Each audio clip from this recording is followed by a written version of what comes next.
सभी को नमस्कार। हिंदी के एक नए वीडियो में आप सभी का हार्दिक स्वागत है।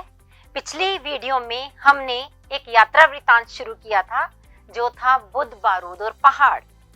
इसके हम पिछले भाग में बहुत सारी बातों को जान गए, लेकिन उससे आगे क्या क्या हुआ और लेखिका ने किन किन स्थानों की यात्रा की, उसे जानने के लिए हमें देखना होगा भाग 2। तो चलिए शुरू करते हैं। थोड़ा सा पहले दोहरा भी लेते हैं कि आखिर हमने अभी तक क्या क्या जाना था। हम ये जान चुके कि बुद्ध, बारूद और पहाड़ मधु कांकरिया द्वारा लिखित ऐसा यात्रा वृतांत है जिसमें वह सिंधु नदी के बहाव व हिमालय के सौंदर्य को निहारती हैं। और इसी के साथ साथ हमें यह भी पता लगा था कि ड्राइवर धाबा द्वारा पहाड़ों के आकर्षण को नकारने से लेखिका को धाबा की आंखों में हाहाकार, गहन दुख, आक्रोश, अपमान और बेबसी नजर आती है, यानी वह उनकी भावनाओं से संवेदना रखती हैं। और हमें यह भी पता चला कि इसका कारण था कि एक युवती ने इस यात्रा से कुछ दिन पहले आजाद तिब्बत की मांग को लेकर आत्मदाह कर लिया था। आत्मदाह यानी अपने आप को ही आग लगा ली थी, ताकि सबका ध्यान आकर्षित हो इस बात की ओर कि वे लोग एक आजाद तिब्बत चाहते हैं। और साथ ही साथ यहाँ के वातावरण पर भी प्रकाश डाला गया था कि ठंड से सब और बर्फ जम जाने पर जो प्रौढ़ लद्दाखी हैं वे तो पूजा पाठ करके समय बिताते हैं और युवा आइस हॉकी के खेल खेल करके अपना समय बिताते हैं। यह सब हम जान चुके, लेकिन इससे आगे क्या क्या बताया गया उसके लिए चलिए हम देखते हैं आज इस पाठ में जो आगे के अंश हैं उनको। तो लेखिका को आर्मी के द्वारा संरक्षित और निर्मित नानक हिल और गुरुद्वारा पत्थर साहिब पहुंचने पर दीवारों पर सिख गुरुओं की कुर्बानियों के चित्र दिखे, जिससे यह पता चला कि यहाँ के लोग सिख गुरुओं का कितना सम्मान करते हैं।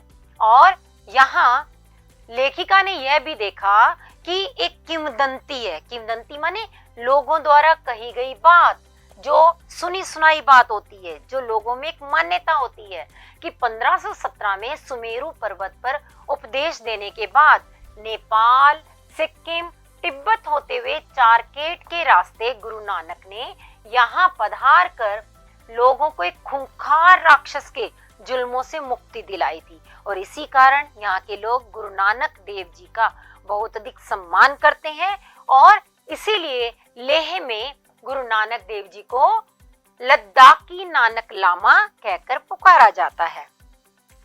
यहाँ इन्हीं रास्तों पर बौद्ध मठों के झुंडों के बीच इकलौता संतोषी माँ का छोटा सा मंदिर देखकर सुखद आश्चर्य भी हुआ। आश्चर्य किस लिए? क्योंकि अभी तक तो वह बौद्ध धर्म का प्रसार देख रही थी माँ।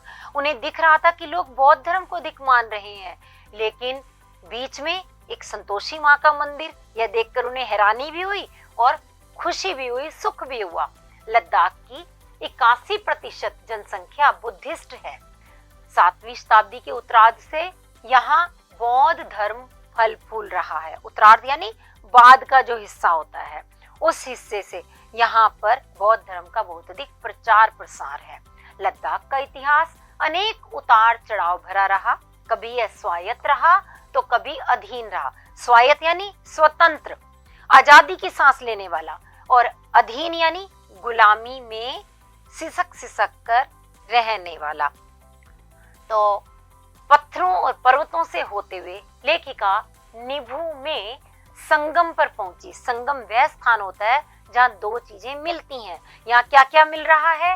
एक तो जंगस्कार नदी और दूसरी सिंधु नदी आपस में मिल रहे हैं। तो उस संगम पर भी लेखिका ने प्राकृतिक सौंदर्य के दर्शन किए। यहाँ साफ 2 रंगों में बटे पानी में युवकों की कई टोलियां राफ्टिंग के लिए आई हुई थी। राफ्टिंग एक ऐसी गतिविधि है जो पानी की सतह पर ही की जाती है। युवा वर्ग इसमें बहुत अधिक आनंद लेता है। और एक लड़के ने यहाँ के लोगों की सहानुभूति में फ्री तिब्बत लिखी हुई टी शर्ट पहनी हुई थी। यानी ये लोग आजाद तिब्बत की मांग करते हैं और इसी कारण उन्होंने अपनी इस मांग को इस तरह की टी शर्ट पहन करके ही दर्शाया। तो माखनलाल चतुर्वेदी की लिखी हुई पंक्तियां, मुझे तोड़ लेना वनमाली, ये पंक्तियां वहां पर लेखिका ने देखी, जिसे देख करके उन्हें शहीदों की याद आ गई कि किस प्रकार अपना सर्वस्व देश के लिए न्यौछावर किया जाता है। और साथ ही साथ उन्हें दिखा लेस्ट वी फॉरगेट, यानी अगर हम भूल जाएं तो हमें शहीदों को भूलना नहीं है, उनकी कुर्बानियों को याद रखना है। और इसीलिए ऐसा प्रयास कौन कर रहा है यहाँ पर? आर्मी। तो लेखिका कहती है कि इन पंक्तियों को देखकर शहीदों की याद बनाए रखने का आर्मी का प्रयास महसूस हुआ। तो इस प्रकार आप देख रहे हैं कि अलग अलग स्थानों पर लेखिका गई, बहुत कुछ देखा और उन्होंने जो देखा वो हमें भी दिखाया। मगर अब आपकी बारी है कि आपने इसमें से कितना समझा और कितना याद रखा। तो देखिए आपके सामने छोटे छोटे से प्रश्न आ रहे हैं। मधु कांकरिया ने नानक हिल और गुरुद्वारा पत्थर साहिब पहुंचने पर दीवारों पर किसके चित्र देखे? सिख गुरुओं के या फिर स्थानीय नागरिकों के? आप खुद पहचानिए और अगर अटक जाए तो एक बार पुनः देख लीजिएगा इस वीडियो को, आप स्वयं जान जाएंगे। उत्तर मैं नहीं बताऊंगी। दूसरा प्रश्न है, मुझे तोड़ लेना वनमाली किस कवि की पंक्तियां हैं? जयशंकर प्रसाद की या फिर माखनलाल चतुर्वेदी की? मुझे यकीन है कि आप अवश्य पहचान गए होंगे। पहचान गए तो चलिए हम पाठ को आगे पढ़ लेते हैं। जोधपुर के पास के एक छोटे से गांव में जन्मे मेजर शैतान सिंह और उनकी 13वीं कुमाऊं पलटन को यहाँ विशेष सम्मान के साथ याद किया जाता है, जो 17,800 फीट ऊंचे रेजिंगला दर्रे के ऊपर -15 डिग्री तापमान पर भी लड़ते रहे और लड़ते लड़ते शहीद भी हो गए। वे मामूली जैकेट और 303 क्या है? 1945 में निर्मित दूसरे विश्व युद्ध के हथियारों और अपर्याप्त मात्रा में उपलब्ध गोलियों से वे लड़ाई कर रहे थे, युद्ध कर रहे थे और उसी में ही वे शहीद हो गए थे। जबकि चीनी सेना के पास AK-47 था। AK-47 आधुनिक हथियार है, यानी हमारे भारतीय वीरों के पास बहुत ही पुराने, काफी पुराने समय के बने हुए हथियार थे, जबकि चीनियों के पास आधुनिक हथियार थे। फिर भी वे वीरता से लड़े, भले ही शहीद हुए, लेकिन उन्होंने हथियार नहीं डाले, उन्होंने डटकर लोहा लिया। जनरल VM कॉल को युद्ध का उतना अनुभव न होने पर भी कई योग्य अफसरों को रोककर उनकी पदोन्नति की गई थी, क्योंकि वे नेहरू जी के रिश्तेदार थे। ये पंक्तियां मुझे लगता है कि केवल मधु कांकरिया ही कह सकती हैं। क्यों? क्योंकि इसके लिए दबंग होना पड़ता है, इतनी कड़वी, इतनी सच्ची बात कहने के लिए। तो वह कहती है कि ये जो VM कॉल हैं, इन्हें युद्ध का इतना अनुभव नहीं था, इसीलिए इस स्थान पर पदोन्नति के लिए ये शायद योग्य नहीं थे, मगर नेहरू जी के रिश्तेदार होने के नाते इन्हें पदोन्नति दी गई। वहीं स्थानीय लद्दाखी नायाब सूबेदार सोनम स्तोवेडन की मूर्ति भी थी, जो खून की आखिरी बूंद और आखिरी सांस तक लड़े और पूरी यूनिट के साथ शहीद हुए। तो इस प्रकार हमने देखा कि शहीदों को याद करने के लिए यहाँ अनेक स्मारक बनाए गए, अलग अलग तरीकों से उनकी याद को बनाए रखा जा रहा है।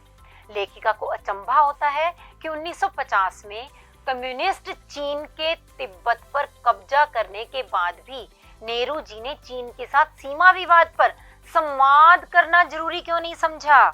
यानी लेखिका ये सोचती है कि जब इस प्रकार का विवाद छिड़ चुका था तो नेहरू जी को बातचीत करके उसे सुलझाना चाहिए था, मगर उन्होंने ऐसा क्यों नहीं किया। इस बात पर लेखिका अचंभा करती है, यानी हैरान होती है। मधु कांकरिया को लगता है नेहरू जी में अदूरदर्शिता थी। अदूरदर्शिता मतलब जो दूर की बात ना देख सके, ना सोच सके, और साथ ही साथ वो ऐसा भी मानती हैं कि कड़ा कदम लेने की इच्छा शक्ति का भी उनमें अभाव था। तो यह लेखिका का मत है, हम इससे सहमत हो भी सकते हैं और नहीं भी। लेखिका का मन आतंकवादियों से लड़ते हुए पैर में गोली खाने और सुनने की क्षमता खो देने वाले एनएसजी कमांडो सुरेंद्र सिंह के विषय में सोचकर अत्यंत दुखी होता है कि सरकार ने उन्हें नौकरी से निकाल दिया, जबकि उन्हें तो मेडल मिलना चाहिए था। क्योंकि यदि कोई व्यक्ति अपने देश के लिए लड़ रहा है, अपना सर्वस्व न्यौछावर करने को तैयार है और गोलियां खा रहा है, यहाँ तक कि अपनी सुनने की क्षमता भी खो चुका है, फिर भी उसे पदोन्नति देने की बजाय, उसे मेडल देने की बजाय नौकरी से निकाल दिया जाए, तो ये वाकई दुख की बात है। अगले दिन लेखिका को पेनगोंग लेक जाना था, जो एशिया की सबसे ऊंची खारे नीले पानी की झील है। यानी यह लेखिका का अब अगला पड़ाव होगा जिसकी ओर उन्हें जाना है। और उसके रास्ते में वो क्या देख रही हैं?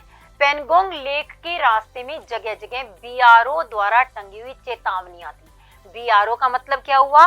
बॉर्डर रोड ऑर्गेनाइजेशन, जो कि वहां पर सड़कों की सुरक्षा का, सड़कों के बनाने का ध्यान रखती हैं।